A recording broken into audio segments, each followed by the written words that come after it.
የህወሓት አነጋጋሪ የማስተባበያ መግለጫ። ድርጅቱ ከሱዳን ጋር እየሰራው አይደለሁም ብሏል።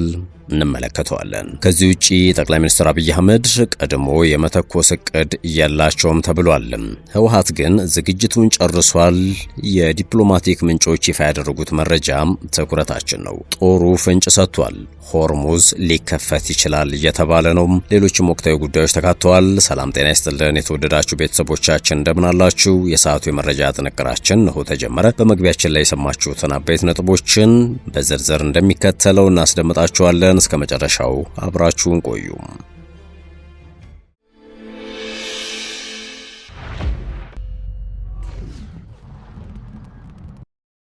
ወደ ቀዳሚው ጉዳያችን አመራን። ጠቅላይ ሚኒስትር አብይ ቀድመው የመተኮስ እቅድ የላቸውም፣ ህወሓት ግን ዝግጅቱን ጨርሷል።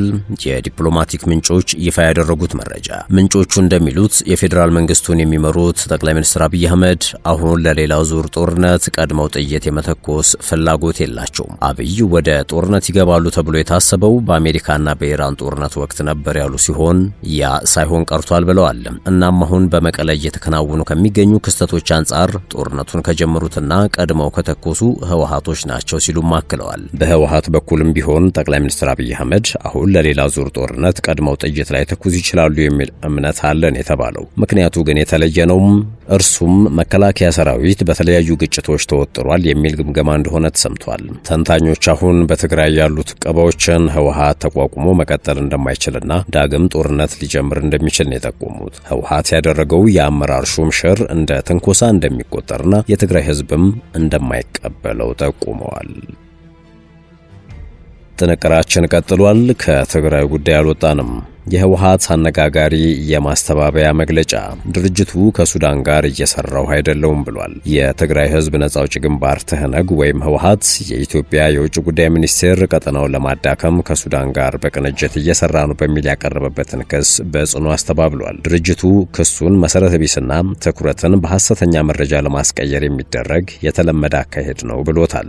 ቡድኑ ሚያዝያ 28 ቀን 2018 ዓ.ም ባወጣው መግለጫም እነዚህን ክሶች ሙሉ ለሙሉ እቃወማለሁኝ ብሏል። ክሶቹን መሰረተ ቢስ፣ ኃላፊነት የጎደላቸውና ትኩረትን በሐሰተኛ መረጃ ለማስቀየር የሚደረግ ተደጋጋሚ አካሄድ ማሳያ ናቸው ሲል ገልጿቸዋል። ድርጅቱ ይህንን ምላሽ የሰጠው የኢትዮጵያ የውጭ ጉዳይ ሚኒስቴር ህወሓት ከመንግስት ጋር እየሰራ ነው በሚል ያቀረበውን ክስ ተከትሎ ነው። ህወሓት የቀረበበት ክስ ቀጠናው መቆጠብንና ገንቢ ግንኙነትን በሚፈልግበት በዚህ ወቅት የተሰጠ ሲል አጣጥሎታል። መግለጫው ህወሓት የቀጠናውን መረጋጋት በሚያደፈርስ በማንኛውም ተግባር ውስጥ አልተሳተፈም፣ ድጋፍ አልሰጠምም ብሏል። ድርጅቱም በትግራይ ጦርነት ወቅት ሱዳን የነበረውን ሚና በማስታወስ ከመከራ ሸሽተው ለተሰደዱ ሲቪሎች ሰብአዊ እርዳታ የሰጡትና መጠለያ የለገሱት የሱዳን ህዝብና መንግስት ናቸው ያለ ሲሆን እንዲህ ያሉ ተግባራት ለተለዋዋጭ የፖለቲካ ትርክቶች ሲባል ሊዛቡ አይገባም ሲል አስጠንቅቋል። ስለ ሰላም ሂደቱ ያለውን አቋም በድጋሚ ያረጋገጠው ህወሓት የትግራይ ህዝብ ተፈናቃዮች ወደ ቀያቸው መመለስን ጨምሮ የ2015ቱን የሰላም ስምምነት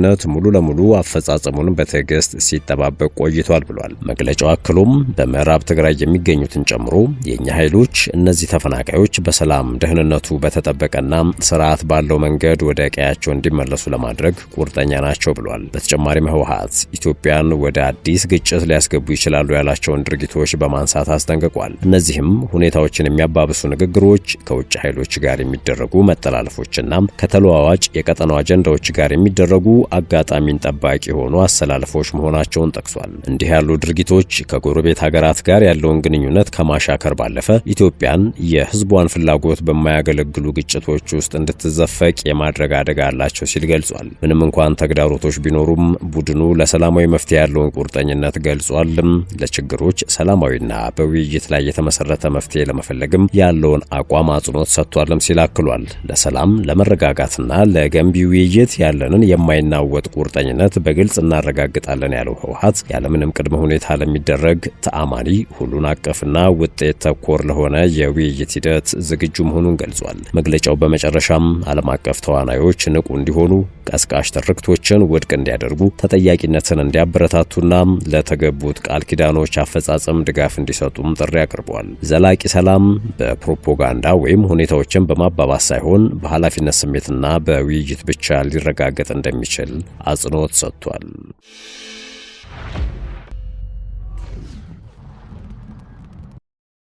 ጥንቅራችን እንደቀጠለ ነው። የፌዴራል መንግስት ለዘንድሮ በጀት ዓመት ለመጠባበቂያነት ከያዘው 269 ቢሊዮን ብር ውስጥ 76 በመቶውን ያዋለው የበጀት እጥረት ላጋጠማቸው የአስፈጻሚ መስሪያ ቤቶች ፕሮግራሞችና ተቋማቱ በበጀት ዝግጅት ጊዜያት ላላካተቷቸው ስራዎች መሆኑን የገንዘብ ሚኒስቴር አስታወቀ። ሚኒስቴሩ ባለፉት 9 ወራት ለፌዴራል መንግስት መስሪያ ቤቶች የከፈለው የገንዘብ መጠን 847.9 ቢሊዮን ብር እንደሆነም ጨምሮ ገልጿል። ይህ የተገለጸው ለህዝብ ተወካዮች ምክር ቤት የፕላን በጀትና ፋይናንስ ጉዳዮች ቋሚ ኮሚቴ በቀረበ የገንዘብ ሚኒስቴር የ9 ወር የሥራ አፈጻጸም ሪፖርት ላይ ነው። ይህ ባለ 117 ገጽ ሪፖርት በውስጡ ካካተታቸው ጉዳዮች መካከል የመንግስትን ሀብት አመዳደብ የሚመለከተው ይገኝበታል ተብሏል። ሚኒስቴሩ በፕሮግራም በጀት ስርዓት መሰረት ሀብትን ውጤታማ በሆነ መልኩ መደልደልና ውጤታማነቱንና ወጪ ቆጣቢነቱን የመከታተልና የመገምገም ስራ ሲያከናውን መቆየቱን በሪፖርቱ ተመላክቷል። የህዝብ ተወካዮች ምክር ቤት ለ2018 ለፌዴራል መንግስት ያጸደቀው በጀት 1.9 ትሪሊዮን ብር ሲሆን ከዚህ ውስጥ ለመንግስት መስሪያ ቤቶች የተመደበው 1.3 ትሪሊዮን ብር ነው። ለመስሪያ ቤቶቹ ከተመደበው የገንዘብ መጠን ውስጥ በ9 ወራት ውስጥ ለመክፈል ታቅዶ የነበረው 1 ትሪሊዮን ብር ገደማ እንደነበር በሚኒስቴሩ ሪፖርት ላይ ሰፍሯል። የፌዴራል መንግስት ለዚህ ጊዜ ከያዘው እቅድ 81.1 በመቶን ያህል ክፍያ ቢፈጽምም አስፈጻሚ መስሪያ ቤቶች በበጀት ዓመቱ ላቀዷቸው ፕሮግራሞች ማስፈጸሚያ የገንዘብ እጥረት እንዳጋጠማቸው ሪፖርቱ ጠቁሟል። የኢትዮጵያ አርቲፊሻል ኢንተለጀንስ ኢንስቲትዩት ሕጋዊ እውቅና ካላቸው ተቋማት ውጪ ማንኛውም ግለሰብም ሆነ ድርጅት በሰው ሰራሽ አስተውሎት ወይም ኤአይ ዙሪያም ስልጠና መስጠት በጥብቅ የተከለከለ ነው ሲል አስታውቋል። የኢንስቲትዩቱ የኮሚኒኬሽን ጉዳዮች ዳይሬክተር አቶ ተስፋዬ ዘውዴ እንደገለጹት እስካሁን ድረስ ለማንኛውም የግል ተቋምም ሆነ ግለሰብ የማሰልጠን ፍቃድ አልተሰጠም። ይህንን መመሪያ ጥሶ ስልጠና ሲሰጥ የተገኘ አካል በአዋጅ በተደነገገው መሰረት ሕጋዊ ቅጣት እንደሚጠብቀውም አሳስቧል። በአዋጅ ቁጥር 5/10/2014 በተሰጠው ስልጣን መሰረት በዘርፉ ማህበረሰቡን የማስተማርና ምቹ ምህዳርን የመፍጠር ተልዕኮ የኢንስቲትዩቱ ብቻ እንደሆነ አስታውቋል። ይሁን እንጂ ከሚቀጥለው ዓመት ጀምሮ ስልጠናው በዩኒቨርሲቲ ደረጃ መሰጠት እንደሚጀምር ዳይሬክተሩ ፍንጭ ሰጥተዋል።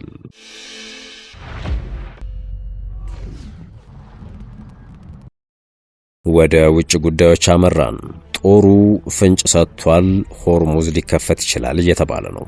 አሜሪካና ኢራን ወደ ስምምነት እየተቃረቡ መሆናቸው እየተነገረ ባለበት በአሁኑ ጊዜ የኢራን እስላማዊ አብዮታዊ ዘብ የሆርሙዝ ወሽመጥ ሊከፈት የሚችልበት እድል እንዳለ ፍንጭ ሰጥቷል።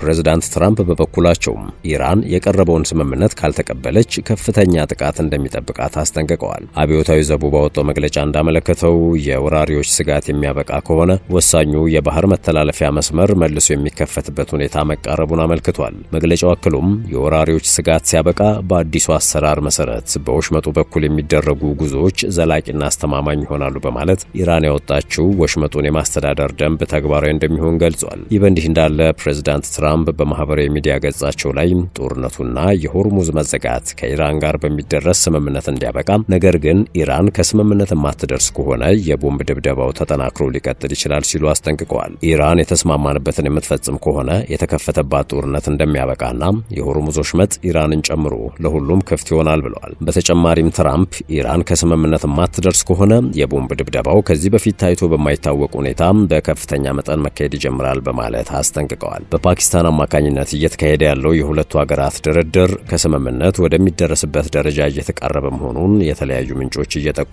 ነው።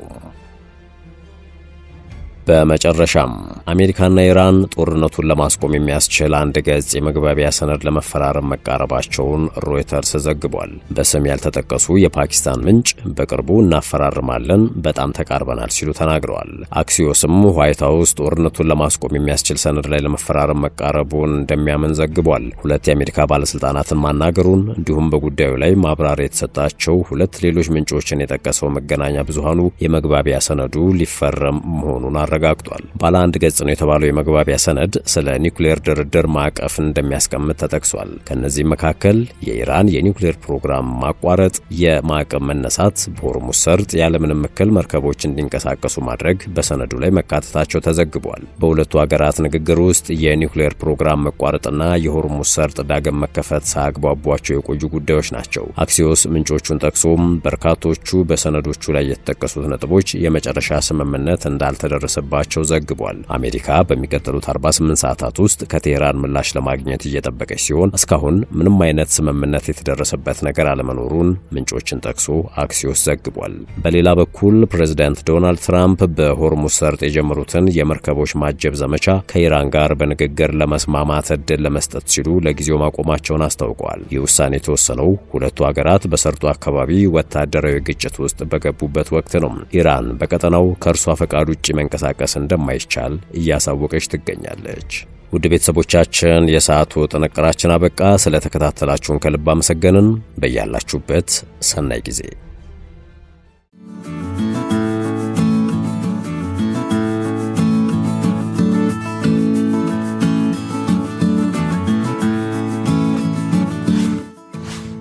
ሸገር ታይምስ ሚዲያን ሰብስክራይብ በማድረግና ደወሉን በመጫን ይከተሉን።